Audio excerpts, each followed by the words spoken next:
Along with the rest of the country, East Texas Congressman Nathaniel Moran watched as President Biden made his State of the Union address to the American people. The Congressman joins us now live from our nation's capital. Congressman, thank you for your time. How are you this evening? I'm doing well. Thank you for having me tonight to talk about this very important topic. Absolutely. Let's jump right into it, sir. Early in President Biden's speech, he said, quote, "You can't love our country only when you win." It was a bold statement ahead of the general election this coming November. So what can we expect in the months to come? Well, unfortunately, it looks like we can expect much of what he's given to us the last 3 years.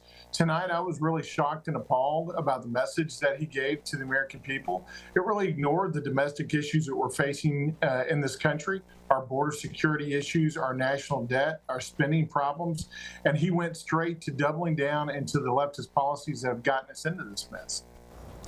You're exactly right. The president started with many of his own key issues there. Later, immigration came in. He said that the border can be fixed now if the most recent border bill eventually passes, saying it came down to the facts. From what you're hearing, what are those facts he's talking about?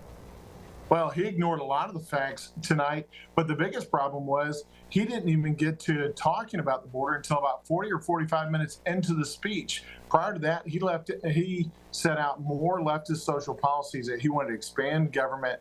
He wanted to tax more people. He wanted to create more government programs, going down the wrong road, again, ignoring the real issues that we need to address in this country. And when he finally got to the border, he didn't address the facts like 8 million people have crossed our borders since he became the president, that 312 members of terrorist organizations have crossed over since he was president, compared to just 11 when President Trump was in office.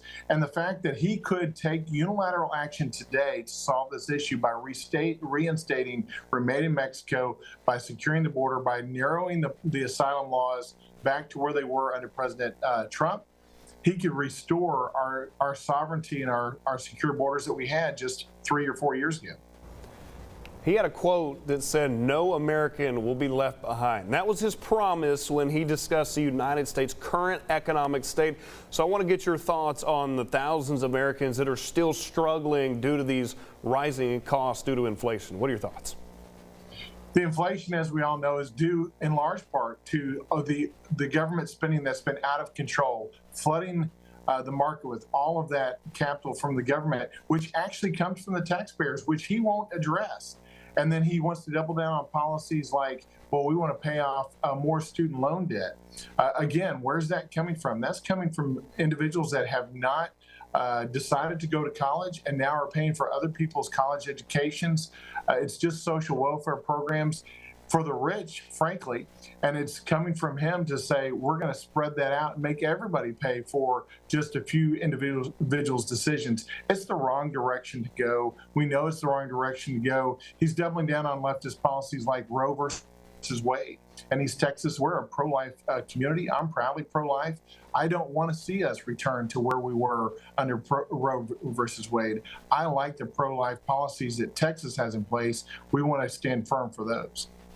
That leads right into my next question, Congressman. On the issue of reproductive freedom, President Biden said that he plans to try to restore Roe v. Wade and people's reproductive freedom. Give me some more thoughts there.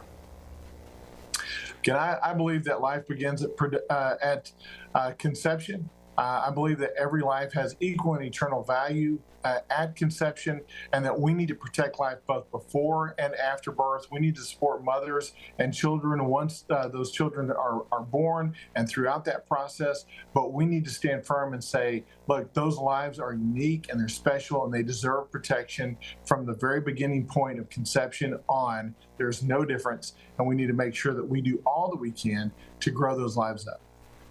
Absolutely. And Congressman, we heard President Biden's State of the Union, a little over an hour long there. But for you, what is the current state of the union? The current state of our union is in the wrong direction. It's weak both in foreign policy and domestic. We're not addressing, as I mentioned earlier, the severe domestic issues that we have, that being securing the border, dealing with the national debt, our spending, our out of control spending, and we are weak on the foreign stage as well. We've let The Afghanistan withdrawal set the tone for the rest of the Biden administration policies. Our friends no longer can trust us. Our foes no longer fear us. And as a result, the United States is in a weakened position across this globe. And as a result of that, democracy and freedom are really at stake. Congressman, thank you for your time and thank you for joining us tonight. It's a pleasure. Thank you.